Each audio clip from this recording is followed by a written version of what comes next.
What are your early memories of Bruiser Brody?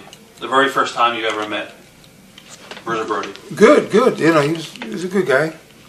What was it like to work with him inside the ring? I was a little stiff, but he's good. You know, he wouldn't hurt you.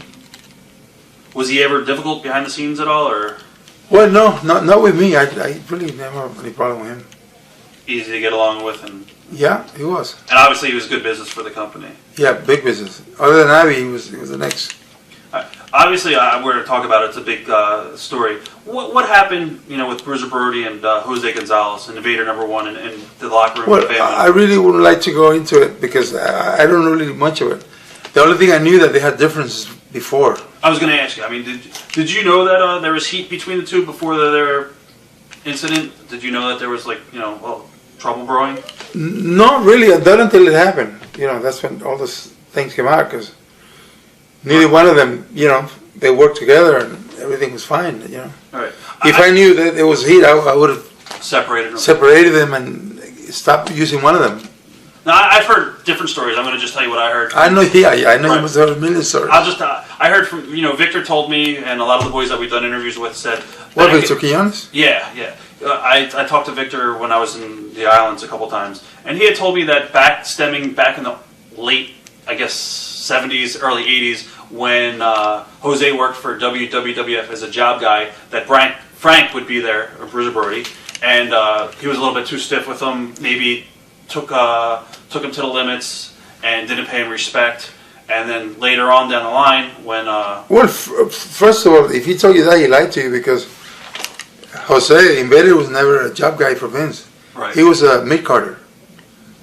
Right, as the Invaders when he came into the company. No, and before that, Jose Gonzalez was not a job guy. I was a job guy when I started in '68 because I was 18. I was what you call a job guy is a guy that goes on TV. Right.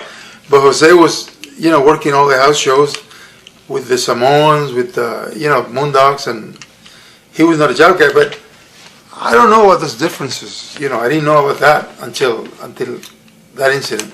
So that night, you had no sense that there was ever any heat between the two? Oh no, that's I would have avoided it because you don't need that. I was going to ask you if you knew that he was going to. And our business, I heard of business big time. I was going to ask you. I'm going to ask you a bunch of questions. You were the very first person, I believe, on the scene after the stabbing took place. And is it true that Bruiser Brody's final words to you were pretty much to ask you to take care of his family? Not really. He, I really, when we went into that room, that what happened had already happened. Right. I just helped him out and we put him on the floor, and the doctor was there. Where were you? But I don't remember those words because I was so nervous. Everybody, I never seen anything like that in my life. Where were you before the actual incident happened? Were you running the show, or were you? I was in the dressing room there. We were all there. All the boys were there. You were in the same dressing room as Brody, or as Brody. We were all there in the same room. What exactly did you hear? Anything or? No, they went to the back, the shower. Right. And they were talking like they used to talk all the time. So we never thought, I never thought that, that thing was going to take place because I would have stopped it. When was the first time that you sensed trouble that night? When did you realize something just happened? When it happened, when the whole commotion, the thing. You actually heard the screaming, or? Yeah, I heard it like a fight, Right. Yeah, like a fight. And what happened after you heard the commotion? What did you do? We went in, and my partner went in, Victor, and we separated them, and I didn't even know that he was hurt, that until the doctor started. Oh, you saw, was Frank lying on the ground at this point in the shower bleeding? Or? No, he was not bleeding. They were standing there. We separated like you and this kid. Started fighting, we just pulled them apart. When did you realize that Brody had been stabbed? When the doctor came over. Did you realize how bad it was at first? I didn't know, no. What happened with the ambulance? Why did it take so long? It was like 25 minutes, I guess, before the actual ambulance arrived. I don't know how long it was, but I don't think it was that long. It took a little time, but I don't think 25 minutes. When the paramedics first arrived, did they think it was an angle at all, or did they know? I don't know, really. It's been so long ago and so sad. I really, I would want to talk about this anymore because it makes you sad, I just have a couple more questions, and we'll definitely move on. Did you ever want to cancel the show that night at all, or did you just? No, we were so confused, and I don't even know what I was doing. Nobody was. Do you think it was self? Because we never had anything like that happen Right. before or since. And it was terrible. Do you think there was a cover up at all? I mean, we did interviews with like Tony Atlas and Savio Vega, and they said that The Office covered up the actual murder. And I mean, do you think there was a cover up? No, the only guy that could have covered was Jovic and I, and we didn't do that. Right. We told the judge and the courtroom. We said what we saw. We didn't really, because I didn't see any stabbing. I didn't see any weapon. I didn't see anything.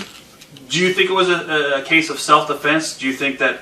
I mean, obviously, Jose Gonzalez said that self-defense. Do you believe it was really self-defense? Well, I don't know. Really, I don't know. I respect the law. Right. Dutch Mantel said that when we did an interview with Dutch, he claimed that he didn't receive his subpoena, I guess, until the day after the trial had ended. Do you believe that, or? I don't know. Really, I don't know. 'Cause I don't know. Okay. Well, after. But the trial, that was a long time after it happened. Right. So he must have received it before. I don't know. How bad did that affect your business, that entire incident? Because I mean, that was Gonzalez. It affected tremendously. In a negative way, because Right. a lot of fans stopped going because they figure, well, this is too much.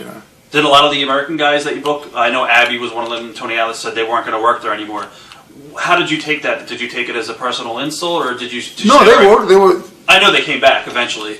No, they came back right away. At what point did you say, all right, I'm going to either continue to work with Jose Gonzalez or not work with him? I mean, how did that decision come about for you to continue working with Jose Gonzalez after that incident?